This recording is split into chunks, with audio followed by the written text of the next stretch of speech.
C'est bien, donc on lit dans le Deutéronome au chapitre 1, puis on lit à partir du verset 34. Donc je commence la lecture. L'Éternel entendit le bruit de vos paroles. Il s'irrita et jura en disant, aucun des hommes de cette génération méchante ne verra le bon pays que j'ai juré de donner à vos pères, excepté Caleb, fils de Jéphuné. Il le verra, lui, et je donnerai à lui et à ses enfants le pays sur lequel il a marché, parce qu'il a pleinement suivi la voie de l'Éternel. L'Éternel s'irrita aussi contre moi à cause de vous, et il dit, toi non plus tu n'y entreras point. Josué, fils de Nun, ton serviteur, y entrera. Fortifie-le, car c'est lui qui mettra Israël en possession de ce pays.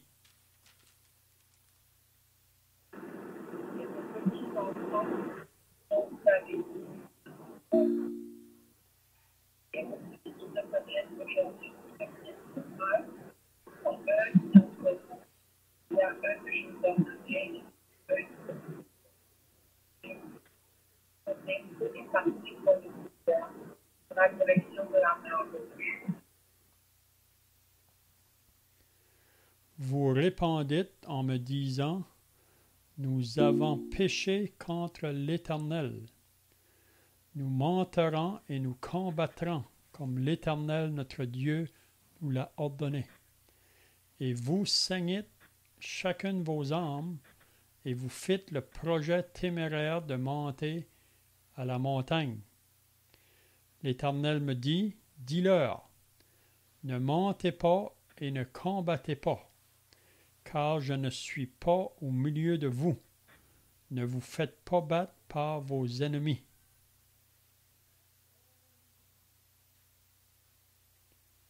Je vous emmène avec écoutable point. Ruth rebelle alors de l'Éternel, incapable de d'aller justement à la montagne. Alors les Amoréens qui habitent cette montagne sortirent à votre nom, et jusqu'à comme vous savez, et vous bâtirent en plaisir jusqu'à Orma. À votre tour, vous pleurâtes devant l'Éternel, mais l'Éternel n'écouta point votre voix et ne vous prêta point l'oreille. Vous restâtes à Gadès, où le temps que vous y avez passé fut de longue durée. Amen. Donc, si vous étiez là la semaine passée, on est toujours avec Moïse à la fin de ses 40 ans dans le désert. On avait dit que le livre du Deutéronome, c'est les paroles de Moïse au peuple d'Israël, mais c'est surtout à la deuxième génération de ceux qui, vous savez, qui avaient sorti de l'Égypte. La première génération est morte dans le désert. Puis ce sont ceux qui sont nés, si on peut dire, dans la deuxième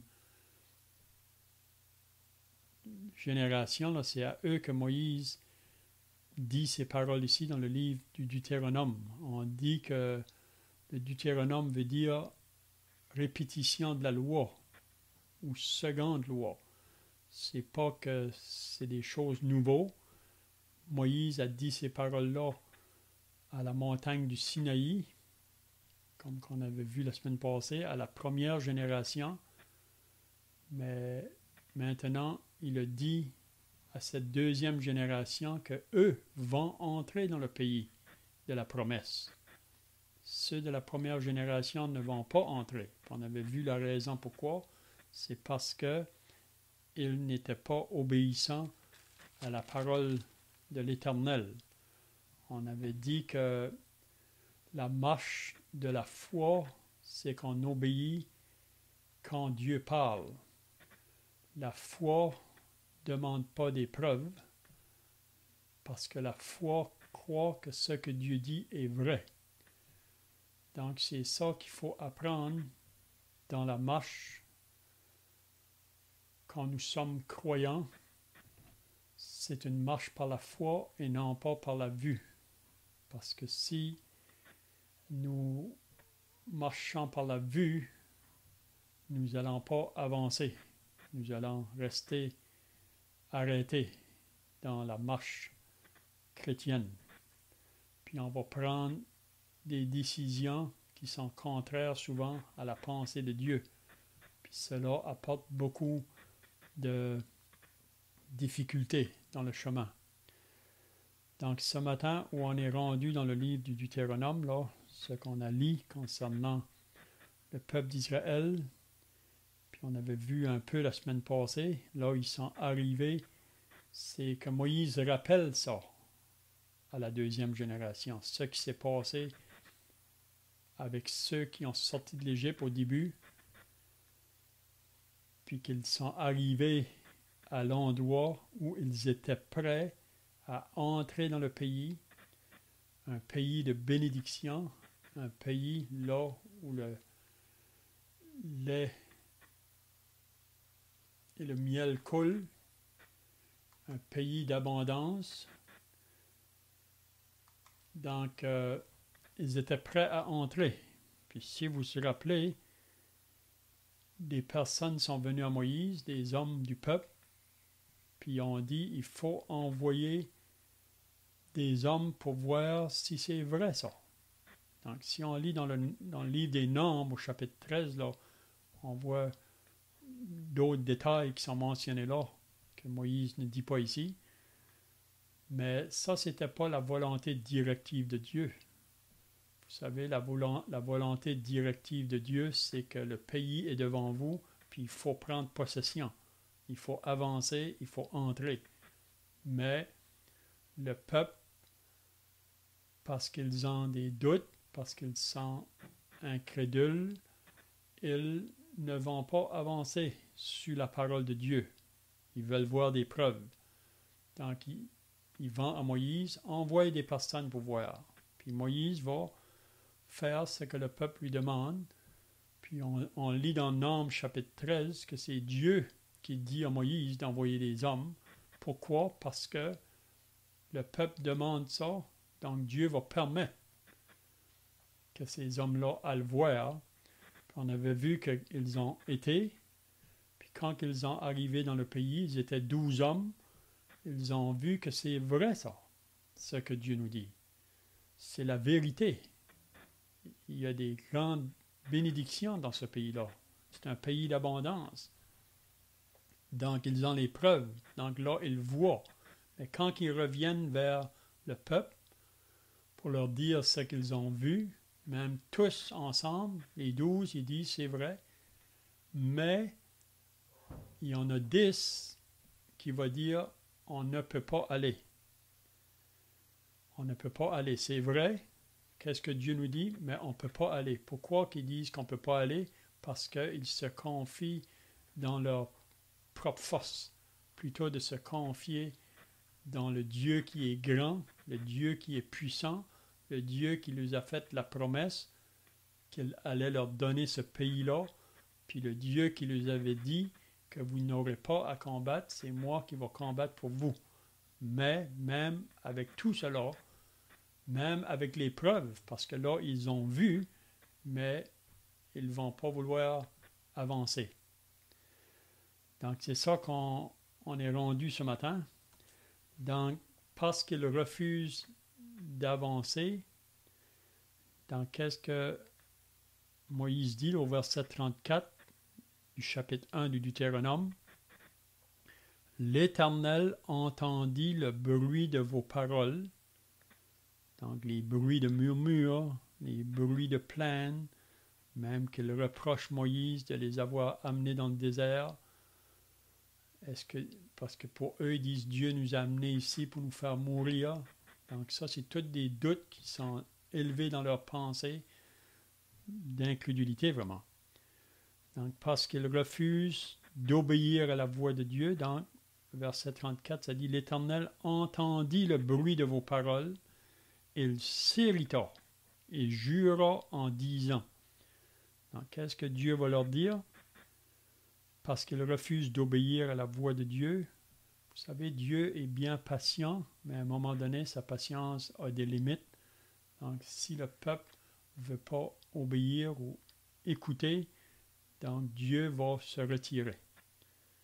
Donc, il dit, « Aucun des hommes de cette génération méchante ne verra le bon pays que j'ai juré de donner à vos pères. » Donc, il faut bien souligner qu'est-ce que Dieu dit. Aucun des hommes de cette génération. Donc, ça, c'est la première génération. Ceux qui sont sortis de l'Égypte, puis qui ont vu vraiment la puissance de Dieu agir parmi eux, même quand que Dieu a ouvert la mer Rouge pour les faire traverser cette mer Rouge à sec. Ça était assez pour prouver que Dieu marchait devant eux, mais même avec cela, ils ont refusé d'obéir Dieu quand ça vient le temps là d'entrer dans le pays. Donc Dieu dit, aucun de ces hommes, puis même qu'il les appelle une génération méchante, ne verra le bon pays que j'ai donné à vos pères. Donc, je ne sais pas si quelqu'un a des questions aussi ou des pensées à ajouter, là, vous pouvez le faire. Donc, le verset 36, excepté. Donc, il dit, aucun de ces hommes de cette génération vont entrer, excepté. Donc, il va mentionner deux personnes qui vont entrer dans le pays promis.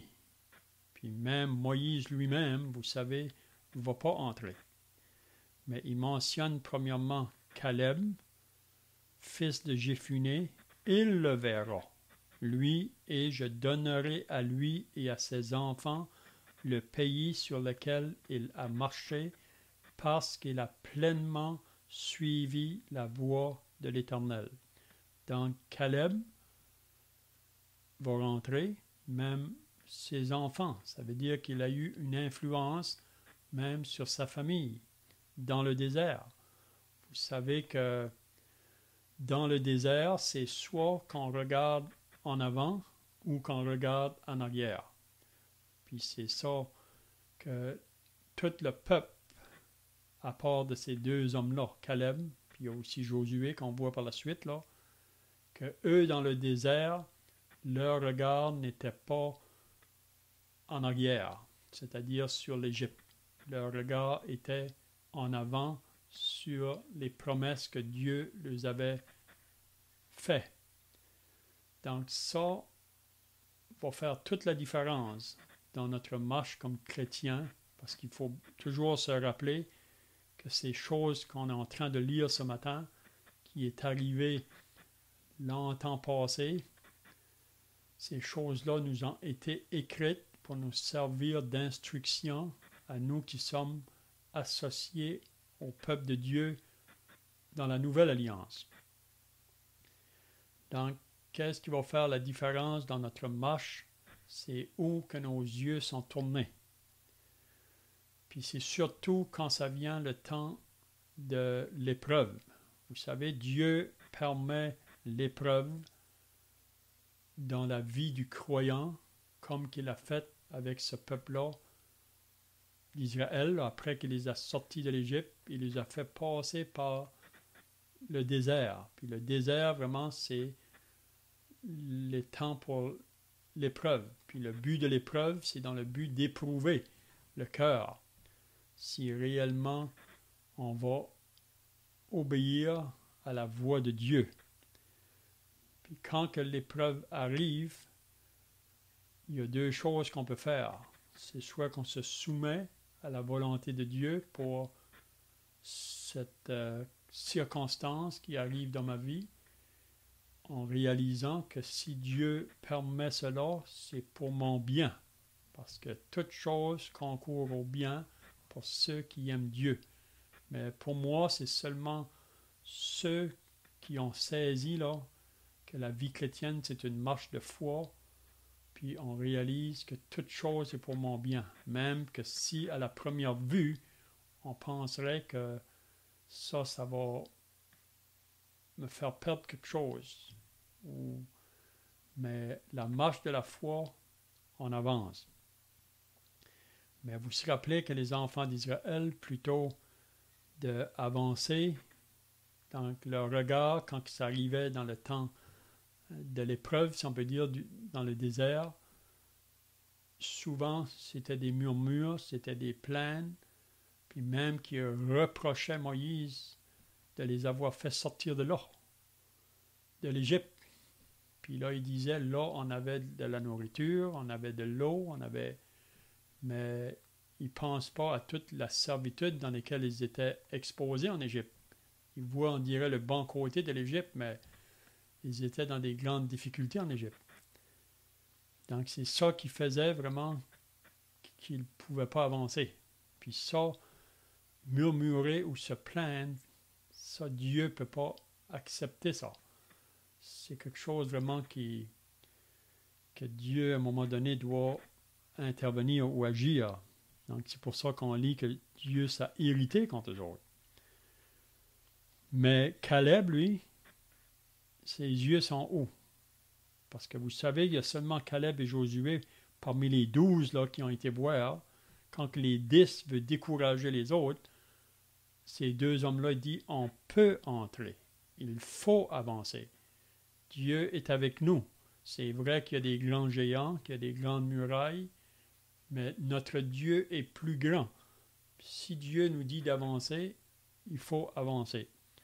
Donc, Caleb et Josué, leurs yeux étaient en avant. Puis si vous vous rappelez, le peuple sont mis en colère contre ces deux-là. Même qu'ils voulaient le faire du mal. Ils voulaient même les faire mourir. À cause que Caleb et Josué avaient des pensées comme que Dieu pensait. Ils voulaient avancer. Donc, il ne faut pas être surpris encore aujourd'hui. Si vous voulez marcher dans l'obéissance à la voix de Dieu, qu'il y a même des personnes autour de vous qui disent qu'ils sont chrétiens, puis qui vont peut-être vous faire des reproches parce que vous voulez marcher par la foi et non par la vue. Vous savez, on voit ça dans le livre, dans l'Épître aux Corinthiens. Vous savez, les chrétiens à Corinthe, si vous lisez la lettre aux Corinthiens, alors, Paul a écrit cette lettre-là 5 années après que cette assemblée-là avait commencé à Corinthe. Puis dans 5 années, ils n'ont fait aucun progrès pour la majorité. Il y a peut-être quelques-uns, peut-être qui ont avancé, mais la majorité n'ont pas fait de progrès dans leur marche chrétienne. Puis si vous lisez dans 1 Corinthiens 3, Paul dit la raison pourquoi. Il dit que c'est parce que vous êtes charnel. C'est la raison pourquoi ils n'ont pas avancé. Ça veut dire qu'ils marchent par la vue et non pas par la foi. Puis quand on marche par la vue, on marche selon la sagesse humaine. On regarde comme les yeux de l'homme plutôt des yeux de Dieu. Mais quand on marche par la foi, on marche selon la sagesse de Dieu. Donc, je ne sais pas si que vous avez des pensées ici, là, ou des questions. Donc, le verset 37, donc on est toujours dans Deutéronome 1, le verset 37. Donc, Moïse continue pour dire « L'Éternel s'irrita aussi contre moi. » Donc, Dieu s'est irrité aussi contre Moïse. Puis là, il nous dit « à cause de vous », parce que le peuple vraiment a provoqué Moïse dans son agissement. Mais quand même, Moïse était responsable. Puis vous se rappelez la raison pourquoi que Moïse ne va pas entrer lui non plus, c'est parce que, peut-être qu'on peut tourner là dans Nombre, au chapitre 20.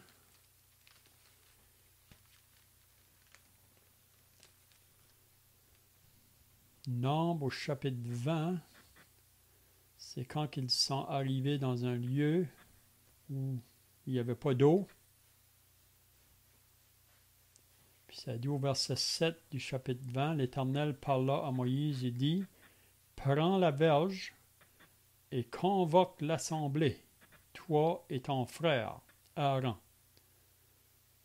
Parce que l'assemblée, vraiment, à cause qu'il n'y a pas d'eau, ils vont se plaindre. Mais là, Dieu dit à Moïse, « Vous parlerez en leur présence au rocher, et il donnera ses eaux. Tu feras sortir pour eux de l'eau du rocher, et tu abreuveras l'assemblée et leur bétail. » Moïse prit la verge qui était devant l'Éternel, comme l'Éternel le lui avait ordonné. Moïse et Aaron convoquèrent l'assemblée en face du rocher. Et Moïse leur dit, « Écoutez donc, rebelles. » Donc, Moïse appelle le peuple rebelle. Pourquoi? Parce que ils murmurent, ils se plaignent. Ils ne sont pas soumis à la voix de Dieu dans leur chemin là. Donc, écoutez donc, rebelles, est-ce de ce rocher que nous vous ferons sortir de l'eau? Puis Moïse leva la main et frappa 2 fois le rocher avec sa verge. Donc, il faut bien se souvenir que Dieu avait dit de parler au rocher, mais de ne pas frapper le rocher. Et Moïse va frapper. Puis on peut dire que c'est à cause du peuple, vraiment, parce que Moïse, comme un homme, c'était comme pesant. Même on dit que Moïse était l'homme le plus patient de tous les hommes qui ont vécu sur la terre. Mais là, on peut dire que le peuple a tellement poussé qu'il a réagi de cette manière-là, mais Moïse est quand même responsable. C'est ça qu'on voit par la suite. Donc Moïse a frappé le rocher, Dieu fait sortir l'eau, il sortit de l'eau en abondance, l'assemblée but et le bétail aussi. Regardez qu'est-ce que Dieu va dire par la suite. Alors l'Éternel dit à Moïse et à Aaron, parce que vous n'avez pas cru en moi pour me sanctifier aux yeux des enfants d'Israël, vous ne verrez point. Vous ne ferez point entrer cette assemblée dans le pays que je lui donne. Donc il dit à Moïse et Aaron, c'est pas vous qui va faire entrer ce peuple-là dans le pays. Pourquoi? Ce sont les eaux de Mériba où les enfants d'Israël contestèrent avec l'Éternel qui fut sanctifié en eux. Donc ici, on voit la raison pourquoi que Moïse non plus ne va pas entrer. Donc ici, il faut toujours se rappeler là, les paroles que Moïse est en train de dire dans le Deutéronome. C'est juste avant que le peuple va rentrer dans Canaan. Mais ça va être Josué qui va être celui qui remplace Moïse. Moïse va mourir ce côté-ci du Jourdain. Et on voit ça, même on verra ça à la fin du Deutéronome. Donc le verset 37, l'Éternel s'irrita aussi contre moi à cause de vous, et il dit, toi non plus tu n'y entreras point. Donc, pourquoi que Moïse n'entre pas? Puis même on va voir plus loin que Moïse, même là, encore plaidé à Dieu de rentrer, mais Dieu dit non. Okay? Si on va au chapitre 3, c'est ça qu'on verra là. Chapitre 3, on peut le lire si vous voulez au verset 23. En ce temps-là, j'implorai la miséricorde de l'Éternel en disant, ça c'est Moïse, Seigneur éternel, tu as commencé à montrer à ton serviteur ta grandeur et ta main puissante, car quel Dieu y a-t-il au ciel et sur la terre qui puisse imiter tes œuvres et tes hauts faits? Puis c'est là que Moïse dit, laisse-moi passer, je te prie. Laisse-moi voir ce bon pays de l'autre côté du Jourdain, ces belles montagnes et le Liban. Mais l'Éternel s'irrita contre moi à cause de vous, et il ne m'écouta point. L'Éternel me dit, c'est assez, ne me parle plus de cette affaire. Monte au sommet du Pisga, porte tes regards à l'Occident, au nord, au Midi et à l'Orient, et contemple de tes yeux, car tu ne passeras pas ce Jourdain. Donc, tu ne vas pas passer Moïse. Donc, Moïse aurait voulu plaider, mais Dieu dit non, parce que vous savez, quand Dieu dit non, c'est non. Si Dieu dit oui, c'est oui. Donc, on ne peut pas contester. Donc, le verset 38, Dieu dit à Moïse, Josué, fils de Nun, ton serviteur, y entrera. Donc, ici, on voit Josué qui va remplacer Moïse. On voit souvent ça dans la parole de Dieu. Il y a toujours deux.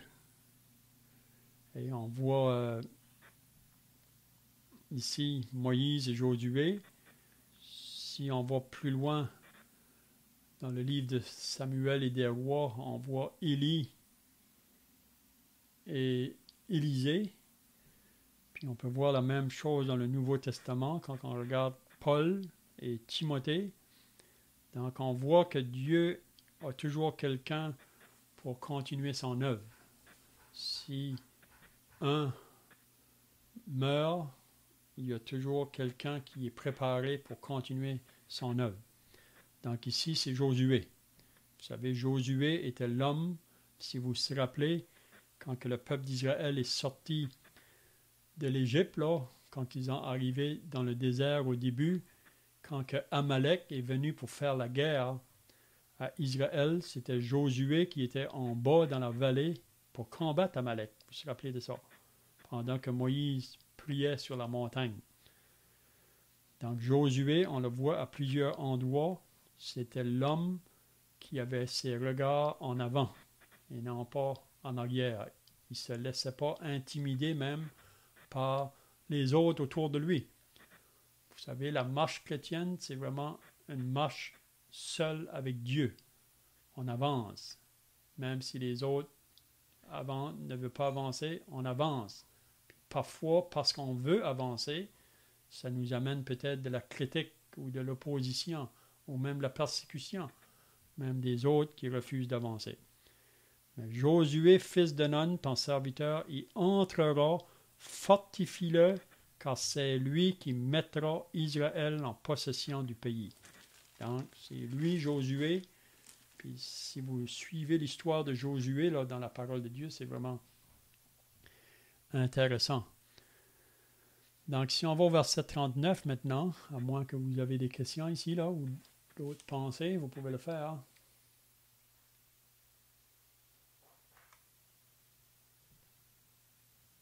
Donc, le verset 39, là, Moïse va dire, ou l'Éternel dit, « Et vos petits-enfants, dont vous avez dit, ils deviendront une proie. » Vous vous rappelez qu'à un moment donné, même le peuple disait, « Nos enfants vont devenir une proie dans le désert. Ils vont mourir. » Parce que comme on avait dit la semaine passée, vous savez, à la vue humaine, de conduire 2 millions de personnes et plus dans un désert, c'est pas possible qu'ils vont être capables de vivre à la vue humaine. Il ne faut jamais oublier qu'avec Dieu, il n'y a rien qui est impossible. Si Dieu nous appelle d'aller dans un chemin, il va prendre soin de nous. Mais parce qu'eux disaient, en parlant de leurs petits-enfants, et vos petits-enfants dont vous avez dit, ils deviendront une proie, et vos fils qui ne connaissent aujourd'hui ni le bien ni le mal, ça c'est vraiment les enfants, les petits là, ce sont eux qui entreront. C'est à eux que je leur donnerai et ce sont eux qui le posséderont. Donc vous, la première génération, vous n'entrerez pas, mais ce sont vos enfants qui vont entrer. Donc ça avait été dit là 38 ans auparavant, là, quand ils étaient prêts à traverser. Mais regardez qu'est-ce que ça dit au verset 40. « Mais vous, tournez-vous et partez pour le désert, dans la direction de la mer Rouge. » Donc, vous ne voulez pas entrer, donc retournez sur votre chemin. Puis vous allez voir qu'ils ont tourné pendant 38 ans. Donc, il cite vraiment ce que Moïse écrit, c'est à la fin des 38 ans. Là. C'est à la fin de leur marche dans le désert. Mais toute cette génération-là meurt sur le long de la route pendant ces 38 ans-là. Donc, le verset 41, regardez maintenant. « Vous répondez en me disant, nous avons péché. Donc, c'est comme si, ici, après que Dieu leur dit de ne pas entrer, là, c'est comme si qu'il y a une repentance ou un regret de ne pas avoir oublié. Mais ici, je crois que les paroles qu'il dit, ce n'est pas vraiment profond. Puis Dieu le sait. Dieu le sait.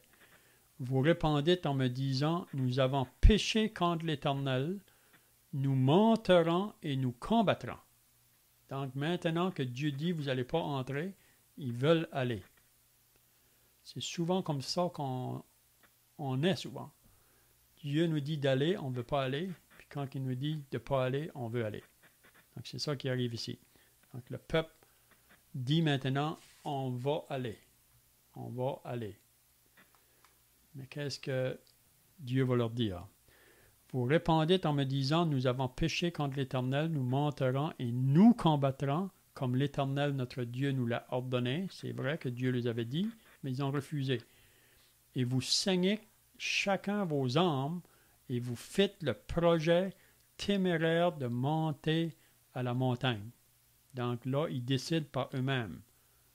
Mais vous savez que si on prend un chemin contraire à la volonté de Dieu, en pensant qu'il n'y a pas de problème, on va y arriver, on est trompé vraiment. Donc c'est ça que Dieu va le faire comprendre ici. Donc eux, ils décident, on va aller quand même. Quand Dieu nous disait d'aller, on n'a pas voulu aller. Maintenant, Dieu nous dit de ne pas aller parce qu'on ne va pas réussir, on veut aller. Qu'est-ce que l'Éternel va leur dire? L'Éternel me dit, dis-leur, ne mentez pas et ne combattez pas, car je ne suis pas au milieu de vous. Donc maintenant, je ne suis pas avec vous. Si vous allez aller, vous serez battus. Ceux qui auraient obéi au début, Dieu est avec eux. Mais là maintenant, il dit, je ne suis pas avec vous. Ne vous faites pas battre par vos ennemis. Puis là, il dit, je vous parlais, mais vous n'écoutâtes point. Donc, on n'écoute pas. C'est triste vraiment. Mais ici, comme on a dit tout à l'heure, c'est des choses pour nous servir d'instruction, pour nous qui sommes associés à la nouvelle alliance. Si Dieu nous parle, on ne devrait pas, comment je dirais, hésiter. Hey? C'est ça que Paul nous dit dans l'Épître aux Philippiens. C'est Dieu qui produit en nous le vouloir et le faire. Donc, si Dieu nous demande de faire une chose, même Paul dit, on ne devrait pas hésiter. Il ne faut pas murmurer ni hésiter, il faut agir. Mais si on n'avance pas, on n'obéit pas, à un moment donné, Dieu va se retirer. Puis il va utiliser quelqu'un d'autre. C'est un peu comme ici. Dieu voulait faire entrer cette première génération, alors, mais ils ont refusé. Donc, parce qu'ils refusent, donc Dieu va utiliser la deuxième. Donc, il dit, je vous parlais, mais vous n'écoutâtes point, vous fûtes rebelles à l'ordre de l'Éternel. Et vous montâtes audacieusement à la montagne. Donc, le peuple n'écoute pas, ils vont avancer quand même, audacieux, hein, en pensant qu'il n'y a pas de problème. On est capable de combattre sans Dieu, mais ça c'est faux. Alors les Amoréens qui habitent cette montagne, leurs ennemis si on peut dire, sortirent à votre rencontre et vous poursuivirent comme font les abeilles. Ils vous battirent en cire jusqu'à Horma. Donc ici on voit le peuple qui sont pourchassés par ce peuple, les Amoréens. Puis ici, il prend l'exemple des abeilles. Je ne sais pas si vous avez déjà été poursuivi par des abeilles. C'est très dangereux. Un nid d'abeilles, si vous ne les dérangez pas, il n'y a pas de problème. Mais si vous venez pour les déranger, ça peut être bien dangereux. Puis ici, c'est ça qui est arrivé avec le peuple, parce qu'ils ont refusé d'obéir Dieu quand c'était le temps d'obéir. Maintenant, ils veulent obéir quand Dieu leur dit non. mais là, ils sont battus. Et ils vont être battus. Puis qu'est-ce qu'il dit au verset 45? À votre retour, puis ça, si vous voulez suivre plus de détails pour cette histoire-là d'Israël, là, il faut aller dans le livre des Nombres. Dans le livre des Nombres, au chapitre 13, c'est là qu'on voit quand que Moïse envoie les espions pour vérifier, puis quand ils reviennent, là, c'est là que 10 vont décourager le peuple, puis ils disent on ne peut pas aller, tandis que Caleb et Josué disent on peut aller, mais là, parce qu'ils ne veulent pas aller, Dieu dit vous n'allez pas. Puis si vous lisez dans le chapitre 14, vous voyez le peuple qui est en train de pleurer, puis de murmurer, si on peut dire. À votre retour, vous pleurâtes devant l'Éternel, mais l'Éternel n'écouta point votre voix. Donc, il est trop tard maintenant. Vous savez, c'est un peu la même chose pour ceux qui refusent de croire au message de l'Évangile aujourd'hui. Vous savez, c'est maintenant, c'est aujourd'hui le temps favorable, pendant que le jour de grâce se continue, pendant que la porte du ciel est toujours ouverte.